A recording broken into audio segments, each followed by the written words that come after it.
আন্তরিক স্বাগত জানাই এবং নমস্কার জানাই। আজকের এই সাংবাদিক বৈঠকে আমার সঙ্গে উপস্থিত হয়েছেন মাননীয় মিডিয়া ইনচার্জ ত্রিপুরা প্রদেশ বিজেপি সুমিত সরকার মহোদয়। আমরা গতকাল রাজ্যের প্রধান বিরোধী দল সিপিএম এর একটি সাংবাদিক সম্মেলন আমাদের নজরে এসেছে। ত্রিপুরা বামফ্রন্টের আহ্বায়ক শ্রী মানিক দে মুখ্যত আলোচনা রেখেছেন এবং তারপর রাধাচরণ দেববর্মা মহোদয় সহ আরো কেউ কেউ আলোচনা করেছেন। তো সেই গোটা সাংবাদিক সম্মেলন যদি আমরা লক্ষ্য করি তাহলে একটা বিষয় আবারও প্রতিভাসিত হয় যে ওনারা কনফাইন্ড একটা বৃত্তের মধ্যেই একটা আবর্তেই বারবার ঘুরপাক খাচ্ছেন। ওনাদের সামনে কোনো ইস্যু নেই, বরং এমন একটা প্রকাশভঙ্গি থাকে যার উদ্দেশ্য হচ্ছে রাজ্যের মানুষের মধ্যে একটা বিভাজন তৈরি করা যায় কিনা এবং মানুষকে বিভ্রান্ত করা যায় কিনা। স্পষ্টতই দুটো বিষয়কে লক্ষ্য রেখেই ওনারা সেই স্ক্রিপ্ট তৈরি করেন, যেটা সাংবাদিক সম্মেলনের মাধ্যমে রাজ্যের মানুষের কাছে, মানুষকে বিভ্রান্ত করার জন্য তাদের কাছে পৌঁছানোর চেষ্টা করেন। যদিও রাজ্যের সচেতন মানুষ সেগুলিকে ঘৃণা ভরে বরাবর প্রত্যাখ্যান করে। গতকালও তার ব্যতিক্রম হয়নি। রেগা নিয়ে অনেক প্রসঙ্গ তুলেছেন। প্রসঙ্গ তুলতে গিয়ে একেবারে গল্পের গরু গাছে চড়িয়ে দেওয়ার মতন ব্যবস্থা করেছে। কি বললেন? রেগার পেমেন্ট যখন হয় তখন নাকি বিজেপির স্থানীয় লোকরা গিয়ে তাতে ভাগ বসায়। ওরা ভুলেই গেছেন যে ওনাদের জামানা এখন নেই যে সপ্তাহে বা 15 দিনে রেগার পেমেন্ট হবে, সেটা বলে কয়ে হবে। আর কমরেডরা যেমন করে পায়ের উপর পা তুলে একটা চেয়ার নিয়ে ব্যাংকের সামনে বসে থাকতো, যাওয়ার সময় বেরিয়ে আসার সময় টাকা নিয়ে এদেরকে হাপ্তা দিয়ে যেতে হতো, সেই জমানা মোদিজির সরকার শেষ করে দিয়েছেন। এখন ডিবিটি হয়ে গেছে, বছরে যত কাজ হবে ডাইরেক্ট অ্যাকাউন্টে টাকা ট্রান্সফার হয়। কাজে গল্পের গরু গাছে চড়িয়ে ওনারা বিভ্রান্ত করার এই অপপ্রয়াস পর্যন্ত করেছেন। বাকি তো সব অনেক গল্প করেছেন। ওনারা বলছেন নেশা সামগ্রী তো ধরা পড়ছে প্রচুর পরিমাণে, কিন্তু সামগ্রীগুলি যায় তো। নেশা সামগ্রী ধরার পর কি হয় সেটার কৈফিয়ত ওনারা চাইতে পারেন। চাইবেন কোথায়? প্রশাসনের কাছে চান? কোথায় যায়? কিন্তু এইটা তো স্বীকার করেছেন যে আপনাদের সময় নেশা কারবারি যারা ছিল তারা অবাধে নেশা, পাচার বাণিজ্য, নেশা এইগুলিকে ছড়িয়ে দিত এবং তার বিরুদ্ধে কোনো ব্যবস্থা গ্রহণ করতেন না। নেশার সাম্রাজ্যটা আপনাদের হাত ধরে তৈরি হয়েছিল। 2018 সালে ভারতীয় জনতা পার্টির সরকার ত্রিপুরা রাজ্যে প্রতিষ্ঠিত হওয়ার পর সেই নেশার সাম্রাজ্যকে ভেঙে চুরে গুড়িয়ে দেওয়ার মতন সমস্ত পদক্ষেপ প্রশাসনিকভাবে এবং জনগণকে সঙ্গে নিয়ে রাজ্য সরকার করছেন, এবং যার ফলে আজকে চুরাইবাড়ি থেকে সাবরুম পর্যন্ত প্রত্যেকটি জায়গায় নেশা কারবারের সঙ্গে যারা যুক্ত এবং সেই নেশা সামগ্রী, কোটি কোটি টাকার নেশা সামগ্রী বাজেয়াপ্ত হচ্ছে এবং যারা এর সঙ্গে যুক্ত তাদের বিরুদ্ধে এনডিপিএস এ মামলা গৃহীত হচ্ছে। তারা বিচারাধীন রয়েছেন। বিচার প্রক্রিয়া তো রাজ্য সরকার ইচ্ছে করলেই 3 দিনে করতে পারেন। সেটা মহামান্য আদালত রয়েছেন, ওনাদের মতন করে বিচার প্রক্রিয়া হবে। কিন্তু সাংবাদিক সম্মেলনে যে নেশা সামগ্রী ব্যাপক পরিমাণে আটক হচ্ছে, তাদের কাণ্ডারীরা ধরা পড়ছেন এবং সেই সঙ্গে চাকরি নিয়ে কথা বলছেন। রাজ্য সরকারের সর্বজনপ্রিয় মুখ্যমন্ত্রী প্রফেসর ডক্টর মানিক সাহা মহোদয় চাকরি নিয়ে বিস্তারিত গত কয়েকটি অফার বন্টনের জায়গায় তিনি স্পষ্ট করেছেন আপনাদের সামনে কোন কোন দপ্তরে কিরকম চাকরি হচ্ছে, কিভাবে হচ্ছে। সেই জায়গায় ওনাদের প্রশ্ন, দুটো প্রশ্ন মূলত ওনারা রেখেছেন। এক, শূন্যপদ পূরণ সংক্রান্ত, আর দুই, কেন অফার বন্টন করতে গিয়ে রাজ্য সরকার এইরকম ব্যবস্থা করছেন। মাননীয় মুখ্যমন্ত্রী কিংবা মন্ত্রী বিধায়করা কেন এইভাবে অফার দিচ্ছেন? একটাই কারণ, সরকারের 1% দুর্বলতা নেই। সম্পূর্ণ স্বচ্ছতার নিরিখে, স্বচ্ছ নিয়োগ নীতির মাধ্যমে যারা যোগ্য তারাই চাকরি পাচ্ছেন এবং পাবেন। এটা বামফ্রন্টের সরকার নয় যে 10,323 চাকরি চলে যাবে, ফরেস্ট ডিপার্টমেন্টের চাকরি চলে যাবে, কিংবা আরো বিভিন্ন ডিপার্টমেন্টের যারা রেঞ্জারের থেকে শুরু করে ফরেস্ট অন্যান্য বিভিন্ন ডিপার্টমেন্টে যারা চাকরি একটা সময় পেয়েছিলেন, বহু লোকের চাকরি সিপিএম সরকার দিয়েছেন, এমন ভাবেই দিয়েছেন যে চাকরিগুলি চ্যালেঞ্জ হলে নিশ্চিতভাবে সেগুলি কোর্টে বাতিল হবে, সেটাকে নিশ্চিত করেছেন। কারণ তাদের জীবন নিয়ে জুয়া খেলেছেন সিপিএম তথা বামফ্রন্ট। কিন্তু রাজ্য সরকার, জনদরদী সরকার, মানুষের জন্য প্রতিশ্রুতি নিয়ে এসছেন এবং রাজ্যের সার্বিক উন্নয়ন, একেবারে প্রত্যন্ত থেকে শহর পর্যন্ত, জাতি জনজাতি থেকে শুরু করে প্রত্যেকটি অংশের মানুষের সার্বিক কল্যাণের জন্য সরকার সুনির্দিষ্ট লক্ষ্যমাত্রা নিয়ে কাজ করছেন। এবং তার জন্য চাকরিতে স্পষ্টত একটা স্বচ্ছতার নীতি নিয়েছেন। এবং রাজ্য সরকার যে তথ্য আপনাদের সামনে রেখেছেন, আপনারা নিশ্চয়ই সেটা অবগত আছেন। 16,942, এটা হচ্ছে শুধুমাত্র সরকারি চাকুরির কথা বললাম আমি, 16,942, যার মধ্যে আসলে বামফ্রন্টের মাথাটা খারাপ হয়ে গেছে যে 2025 তারা জানেন, সচেতন ভাবে তারা জানেন, যেভাবে প্রত্যেকটি চাকরির ইন্টারভিউ প্রসেস কমপ্লিট হয়ে আগামী 1 বছর 2025 সাল আরো যেই পরিমাণ রিক্রুটমেন্ট হতে চলেছে রাজ্যে, এই পরিমাণ রিক্রুটমেন্ট হলে এদের বেকারদের নিয়ে কোনো কথা বলার মতন জায়গা থাকবে না।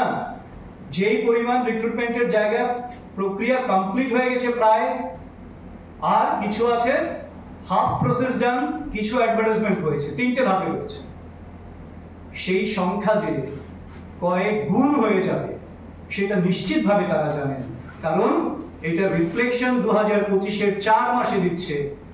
এপ্রিল পর্যন্ত, জানুয়ারি মাস থেকে এপ্রিল পর্যন্ত 3296 জনের অফার পেয়েছেন আমার রাজ্যের বেকার যুবক যুবতী যারা রয়েছেন।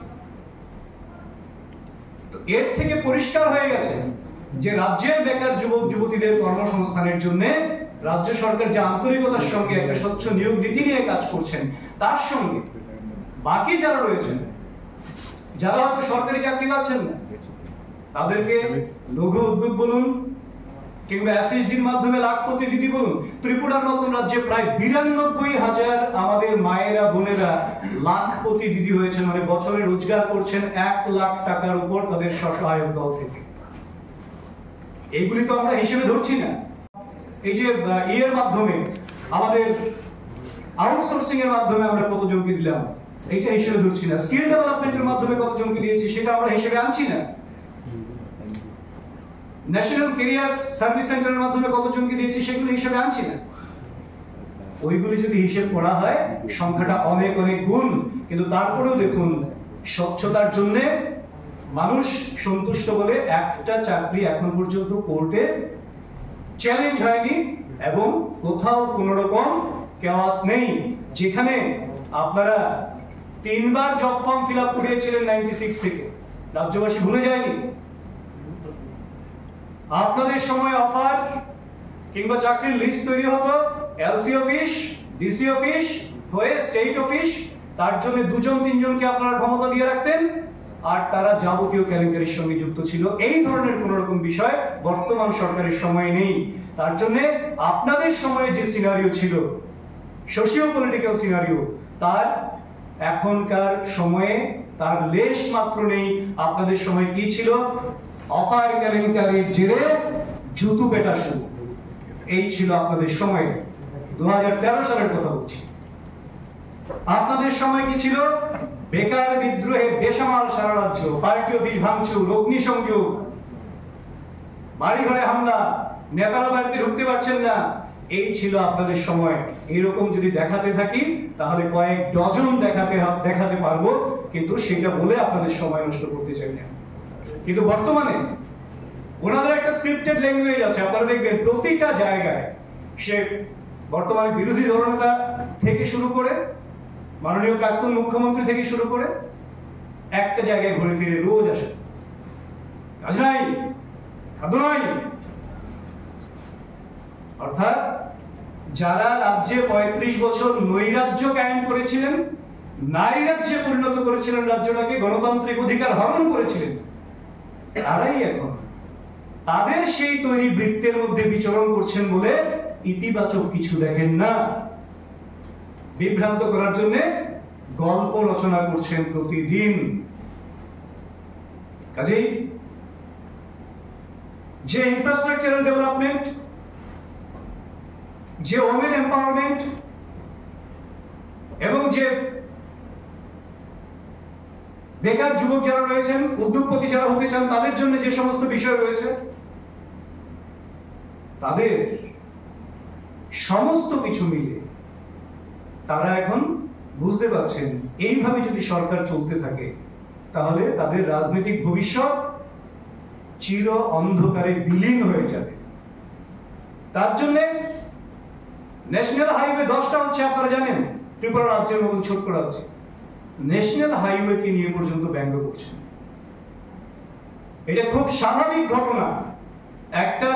একটা জায়গায় যখন নতুন একটা রাস্তা নির্মিত হয় তখন প্রথম লেয়ারের পর সেটা ভাঙে, মেরামত করতে করতে করতে করতে একটা সময় লাগে। কারণ আপনারা নিশ্চয়ই আগরতলা থেকে সাবরুম পর্যন্ত যে জাতীয় সড়ক হয়েছে তার অভিজ্ঞতা আমাদের প্রত্যেকের রয়েছে। প্রথম বছর রাস্তাটা নির্মাণের পর দ্বিতীয় বছর বহু জায়গায় ভেঙেছে। যেখানে ভাঙছে, বর্ষা আসছে, ভাঙবে রাস্তা, সেইটাকে নিয়ে বলছেন রাস্তায় নাকি মাছ চাষ করা যাবে। এটা রাজ্যবাসীকে অপমান করা, এই ধরনের কটূক্তি করে উন্নয়নের বিরুদ্ধে তাদের নেতিবাচক মানসিকতার প্রকাশ পায়, যেখানে এই ধরনের উক্তি করতে পারেন কেউ। আর সেই সঙ্গে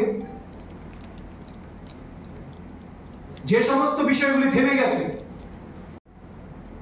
আবার সেটাকে নিয়ে বিভেদ তৈরি করার মতো একটা বিষয় রাখলেন কে? রাধাচন্দ্র। 16 এপ্রিলের একটি ঘটনাকে কেন্দ্র করে মোহনপুরের একটি রেফারেন্স দিয়ে তিনি বলছেন এখানে নাকি অনেক লোক এখনো গ্রাম ছাড়া, এখনো সেখানে আজান চলে না, বন্ধ আছে। সম্পূর্ণ মিথ্যা। আমি রাধাবাবুকে বলবো আপনি আজকে বিকালে যান, গিয়ে দেখুন সংখ্যালঘু ভাইয়েরা সেখানে নামাজ পড়ছেন, যারা নামাজ পড়ার, একটা লোক বাড়ি ছাড়া নেই।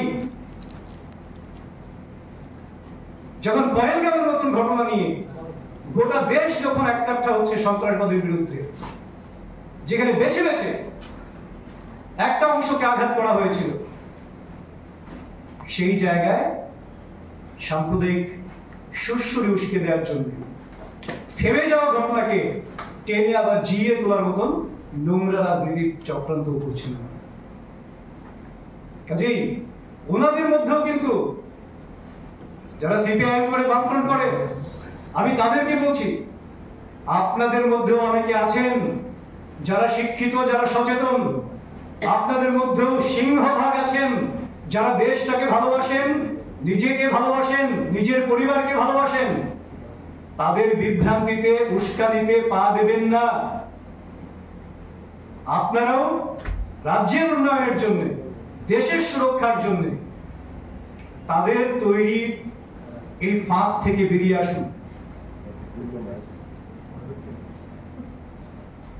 আশা করি রাজ্যের মানুষ তার সমুচিত জবাব তাদেরকে দেবেন এবং রাজ্যে শান্তি শৃঙ্খলা বজায় রাখবেন, কোনো উস্কানিতে পা দেবেন না এবং সেই সঙ্গে দেশের সামনে যে সমূহ বিপদ, সেই সময়ে দেশের স্বার্থে, দেশবাসীর স্বার্থে নিজেরা ঐক্যবদ্ধ থাকবেন, কোনো বিভ্রান্তিতে পা দেবেন না, উস্কানিতে পা দেবেন না। এই বিনম্র আবেদনটুকু আমরা রাজ্যবাসীর উদ্দেশ্যে রাখছি। রাজ্যের স্বাস্থ্য দপ্তর অধিদপ্তর কাছে ডেপুটেশন দিয়েছেন এবং পাশাপাশি স্বাস্থ্যমন্ত্রীর পদত্যাগ দাবি করেছেন। যুদ্ধ বলেছেন যে রাজ্যের মুখ্যমন্ত্রী নাকি 24 থেকে 25টি দপ্তর নিয়ে বসে আছেন, যে কারণে স্বাস্থ্য দপ্তর দিকে নজর দিতে পারছেন না। তো সেই কারণে ওনাকে অতি শীঘ্রই এই দপ্তর থেকে পদত্যাগ করা উচিত এবং সারা রাজ্যে স্বাস্থ্যের বেহাল দশা। সেই বিষয় নিয়ে ওনাদের প্রবলেমটা কোন জায়গায়? রাজ্যের মুখ্যমন্ত্রী কটা দপ্তর রাখবেন সেটা, না স্বাস্থ্য পরিষেবা নিয়ে? স্বাস্থ্য পরিষেবাও বলেছে। তাহলে একটা দল কতটা দেউলিয়া হবে, কোন দলের কোন মন্ত্রীর কাছে কোন দপ্তর থাকবে সেইটা নিয়ে কথা বলতে পারে, এটা তো দেউলিয়াপনা। আর বাকি রইল রাজ্যের স্বাস্থ্যচিত্র। স্বাস্থ্যচিত্রের কথা আমাদের চেয়ে আপনারা অনেক ভালো করে জানেন। যেই ধরনের অপারেশন, যেই ধরনের জটিল জটিল রোগের চিকিৎসা বর্তমানে ত্রিপুরাতে হচ্ছে, গত 2018 আগ পর্যন্ত তথ্য নিয়ে দেখুন কটা ডিপার্টমেন্ট ছিল মেডিকেল কলেজে, কজন প্রফেসর ছিলেন, কটা জটিল অপারেশন হয়েছিল, কত পরিমাণ রোগীকে ত্রিপুরা থেকে বাইরে যেতে হয়েছিল ছোট ছোট বিষয়ে। ইভেন গলব্লাডার স্টোন অপারেশনের জন্য পর্যন্ত মানুষ এখানে ভরসা করতে পারেনি, আর এখন এখানে ওপেন হার্ট সার্জারির জন্য মানুষ ভরসা করছে, এখন এখানে কিডনি ট্রান্সপ্লান্টেশনের জন্য মানুষ ভরসা করছে। তারপর কি বলতে চান? কাজেই এটা ওনাদের দেউলিয়াপনা, শুধুমাত্র বিরোধিতা করার জন্য বিরোধিতা। এবং তার জন্য আমি বারবার বলি, রাজ্যের সচেতন মানুষ যারা রয়েছেন বিষয়গুলি একটু অনুধাবন করার চেষ্টা করুন। আপনাদেরকে বিপদগামী করার, বিভ্রান্ত করার চেষ্টা চলবে, কারণ ক্ষমতা হারিয়ে দীর্ঘদিন ওনারা এখন এই একটাই প্রয়াস নিয়েছেন, কি করে বিভ্রান্ত করে মানুষের মধ্যে বিভাজন তৈরি করে উস্কানি দিয়ে রাজ্যের উন্নতিটাকে একটু স্তব্ধ করে দেওয়া যায় এবং এইটাকে নিয়ে রাজনীতি করা যায়। এই সস্তা নেতিবাচক রাজনীতির থেকে মানুষ বেরিয়ে এসছে, কাজেই মানুষ তার যোগ্য জবাব। চাকরি নিয়ে যখন সচেতন একটা কথা বলা হয়েছে, তো নিজের পার্টির লোকরা যখন চাকরি পাচ্ছে, তখন নিজের পার্টির লোকরা যারা পাচ্ছে না তারা অভিযোগ করছে যে টাকার বিনিময়ে নিজের পার্টির লোককেই চাকরি দেওয়া হচ্ছে এবং এটার ভিতরে বড় হাত জড়িত আছে। এরকম অভিযোগ করছে খুদ বিজেপি কর্মীরা, যারা ইন্টারভিউ দিয়েছে এবং বলছে আমাকে চাকরি দেওয়া হবে বলে প্রতিশ্রুতি দিয়েছিল, কিন্তু টাকার বিনিময়ে ওকে না দিয়ে। আপনি নিজে উত্তর দিচ্ছেন না না, এই জিনিসটা আমি বলছি এটা বললাম এই কারণে, যদি কেউ বলে থাকে যে আমাকে টাকা দিয়েছে, টাকা নিয়েছে আমার থেকে চাকরি দেবে বলে, কিন্তু চাকরি পায়নি, যোগ্যরা পাচ্ছে, তার মানে কি? আমি তো বললাম যদি কেউ টাকা দিয়ে থাকে, কেউ, আমি জানি না, এটা হওয়ার কথা নয়। যদি কেউ দিয়ে থাকে, fault lies with him or her। যদি কেউ নিয়ে থাকে আইডেন্টিফাই করে বলো। কিন্তু রাজ্য সরকার ট্রান্সপারেন্ট ওয়েতে স্বচ্ছ নিয়োগ নীতির মাধ্যমে যোগ্যতার নিরিখেই চাকরি দেবেন এবং দিচ্ছেন, এটা স্পষ্ট। ধন্যবাদ। বিরোধীদের একটা অভিযোগ, রাজ্যে পার্টি অফিস খোলা যাচ্ছে না এবং তাদের পার্টি অফিসগুলো পুড়িয়ে দেওয়া হচ্ছে, এটা নিয়ে আপনারা কোনো মন্তব্য রাখেন? এই অভিযোগ তাদের ক্ষমতাচ্যুত হওয়ার পর থেকে এই অভিযোগ রোজ চলছে। পার্টি অফিস খুলছেন, প্রতিদিন মিছিল করছেন, মিটিং করছেন, করে নিজেরাই নিজেদেরকে বাহবা দিচ্ছেন যে মিটিং এ অনাকাঙ্ক্ষিত ভাবে প্রচুর লোক এসছে, সমগ্র জনতার উপচে পড়েছে ভিড়, এইটা বলছেন, বলে আবার বলছেন যে আমাদেরকে রাজনৈতিক কর্মকাণ্ড করতে দেওয়া হয় না, পার্টি অফিস খুলতে দেওয়া হয় না। কাজে এইটা হচ্ছে একটা, আর তাদের মধ্যে 35 বছরে তারা যে পাপ করেছেন, সেই পাপের শিকার যারা হয়েছেন, যে সমস্ত কমরেডরা, সেই সমস্ত কমরেড, এবং এই সময়ে দেশ বিরোধিতার যে একটা মানসিকতা তাদের মধ্যে লক্ষ্য করছেন, তাতে করে তাদের মধ্যে ক্ষোভ বাড়ছে, তাদের আভ্যন্তরীণ কুন্দল সিপিএম এর মধ্যে এখন তুঙ্গে রয়েছে। তার জন্য দেখবেন এক একজন এক এক রকম ভাবে কথা বলছেন। আমি বললাম তো, এটা তাদের অন্তর্কুন্দল, কারণ একটা অংশ মেনে নিতে পারছে না। গোটা দেশ যখন স্বাগত জানিয়েছে 370-কে অবলুপ্তি ঘটানোর জন্য, তখন প্রাক্তন মাননীয় মুখ্যমন্ত্রী তিনি এটাকে নিয়ে একটু কটাক্ষ করতেছেন।